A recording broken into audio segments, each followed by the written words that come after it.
ரவிவர்மன் ஒன்று சொன்னார், சங்கர் சாரும் கமல் சாரும் நினைச்சாலே இது மாதிரி எடுக்க முடியாதுன்னு. எடுத்திருக்கோம். அதான் இந்தியன் 3. இந்த பக்கத்து ரோட்டில் இப்போ தான் முந்தானத்தை தான் எடுத்த மாதிரி இருக்கு. விவேக்கோட சீன்ஸு இவர் பக்கத்தில் உட்காந்து டைரக்ட் பண்ணிட்டு இருந்தார். உயிரே உறவே தமிழே வணக்கம். அதாவது உலக சினிமாவில் ஒரு சினிமாவை செய்துவிட்டு அதன் 2ஆம் முறையாக அதை செய்யும்போது அதே டைரக்டர் அதை இயக்குவது என்பது 2 பேர் எனக்கு தெரிஞ்சு நடந்திருக்கு. ஒருத்தர் செசில் பி டிமில், இன்னொருத்தர் ஹிச்காக். இவ்வளோதான் தெரியும். ஏன்னா ஹிச்காக்குடைய 39 ஸ்டெப்ஸை அவர் கருப்பு வெள்ளையாக எடுத்தார். அதுக்கப்புறம் அதையே அவர் கலரில் எடுத்தார். அதே மாதிரி செசில் பி டிமில் 10 கமாண்ட்மெண்ட்ஸுங்கிற படத்தை கருப்பு வெள்ளையாக எடுத்தார். திருப்பி அதே கலரில் எடுத்தார். இன்னி வரலும் அது பேசப்படுகிறது. அந்த வாய்ப்பெல்லாம் யாருக்குமே கிடைக்காது. இது சங்கர் அவர்களுக்கு கிடைத்திருக்கிறது. அவருக்கு கிடைத்ததனால் எனக்கும் கிடைத்திருக்கிறது. ஏன்னா PU சின்னப்பா அவர்கள் நடித்த அந்த உத்தமபுத்திரன்ல அதுக்கப்புறம் நடிகர்களை தான் நடித்தார். அவங்க இல்லை. நான் இருந்து இந்த 2ஆம் பாகத்தை பார்ப்பது, அதுவும் இந்த 2ஆம் பாகம் என்னும் ஒரு ஃபேஷன் வருவதற்கு முன்னாடி எடுத்துட்டு வந்தாங்க முதல் பாகத்தை. வேணா ஒரு தரப்பெருமை ஒன்று நான் சொல்லிக்கலாம். இதே சாலையில் ஒரு டப்பிங் தியேட்டர் நடந்துட்டு இருந்த போது இந்தியன் படத்தோட டப்பிங் போது நான் சொன்னேன், சார் 2ஆவது பாகம் எடுத்துடலாம் அப்படின்னு நான் சொன்னேன். அப்போ அந்த படப்படப்பே எங்களுக்கு அடங்கலை. இது எப்படியாவது ரிலீஸ் பண்ணணும்னு. அப்போ நல்லா தான் இருக்குது சார், இப்போ அதை பற்றி பேசாதீங்க சார்ங்கிற லெவலில் அவருடைய மனம் இருந்தது.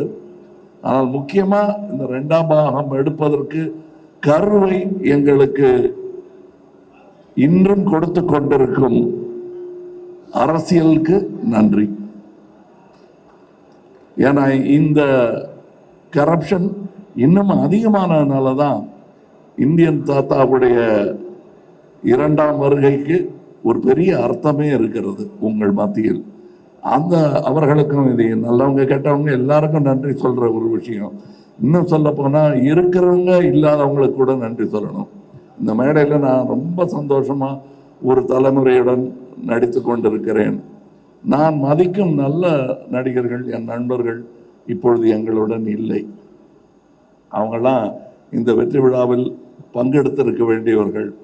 மனோபாலா, நெடுமுடி வேணும், விவேக் போன்றவர்கள்.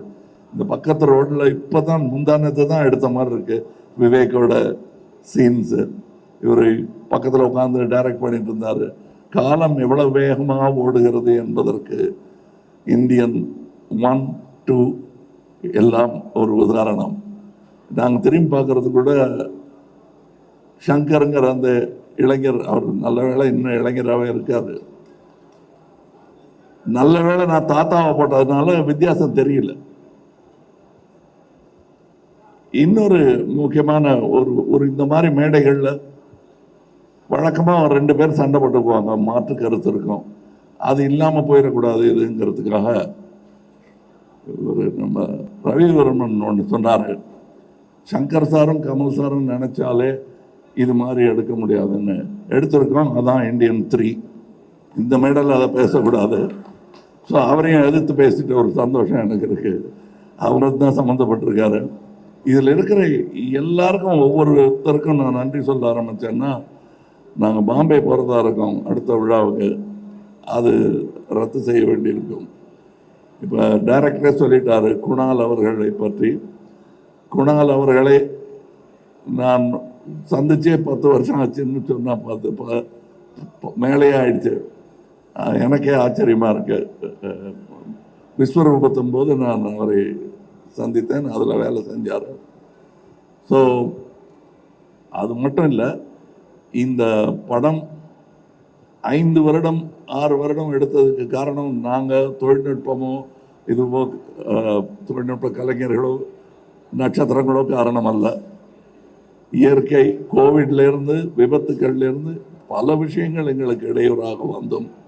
அதிலிருந்தெல்லாம் எங்களை மீட்டு தோளில் சுமந்து வந்த லைக்கா நிறுவனத்திற்கும் ரெட் ஜெயண்ட் நிறுவனத்திற்கும் என்றென்றும் இந்தியன் 2ம் 3யும் கடமைப்பட்டது. அதன் வெற்றியை அனுபவிக்க வேண்டும் முதல் ஆட்கள் அவர்களாக இருக்க வேண்டும் என்பதுதான் சங்கர் அவர்களுக்கும் எனக்கும் ஆசையாக இருக்கிறது. காரணம், அதை எடுத்து அதை ஒரு ரசிகனாக ஏற்றெடுத்த உதயநிதி அவர்களுக்கும் நான் நன்றி சொல்றேன். ஏன்னா அவர் இதில் சம்பந்தப்பட்டது காரணமே அவர் இந்த படத்தையும் இதன் நடிகனையும் டைரக்டரையும் பெரிதாக ரசிக்கிறார் என்பதுதான் உண்மை. மற்றபடி இப்போ இங்கே பேசும்போது சித்தார்த் சொல்லிட்டாரு, அவர் தனியாக பேசும்போது மேடையில் மைக்கு கொடுத்து பேசுகிற மாதிரி தான் என்கிட்ட பேசுவார். அது சொன்னால் நம்ப மாட்டீங்க. இந்தியன் 3 வரட்டும், அப்புறம் வேணா கொஞ்சம் நம்பிக்கை வரும் உங்களுக்கு. நானே ஒரு கண்ணை சுருக்கி தான் பார்ப்பேன், நிஜமாவே என் மேலே இவ்வளோ பிரியம் இருக்குமான்னு. அந்த அளவுக்கு பிரியம் காட்டக்கூடியவர்கள் இங்கே இருக்கும் என் சகோதரர்களும் அப்படித்தான். இதில் இந்த 100%ன்னு சொன்னார் இல்லையா டைரக்டர், அது எப்படி 100% கொடுக்க முடியுங்கிறத கற்றுக்க வேண்டிய ஒரு ஆள் அனிருத்துன்னு நினைக்கிறேன். ஏன்னா என்னால் ஒரு அளவுக்கு மேலே கேட்டாங்கன்னா சார் என்னால் முடிஞ்சது பண்ணியிருக்கேன் அப்படின்னு சொல்ல தோணும். அப்படி சொல்லாமல் இருக்கிறது எப்படிங்கிறது கற்றுக்கணும். ஏன்னா நான் எங்கே இருந்தாலும் நல்ல விஷயத்தை கற்றுக்குவேன் வெக்கப்படாமல். அதனால் தனியாக வந்து கேட்டு தெரிஞ்சுக்கிறேன். இங்கே இருக்கும் என்னுடைய நண்பர்கள் எல்லோருமே இந்த படத்தில் சம்பளம் வாங்கிட்டு நடித்த மாதிரியே எனக்கு தோணலை. சந்தோஷமாக நடித்தாங்க. அதுக்கு வாய்ப்பது மிகவும் கடினம். இதை இன்னும் 20 வருஷம் கழித்து சொல்லிக்கலாம், 25 வருஷம் கழித்து சொல்லிக்கலாம். நான் இன்றை சொல்லிக் கொள்கிறேன்.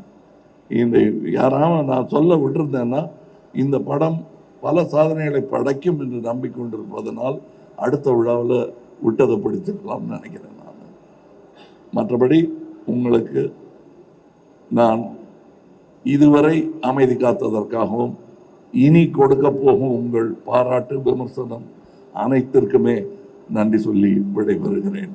ஜெய் ஹிந்த்.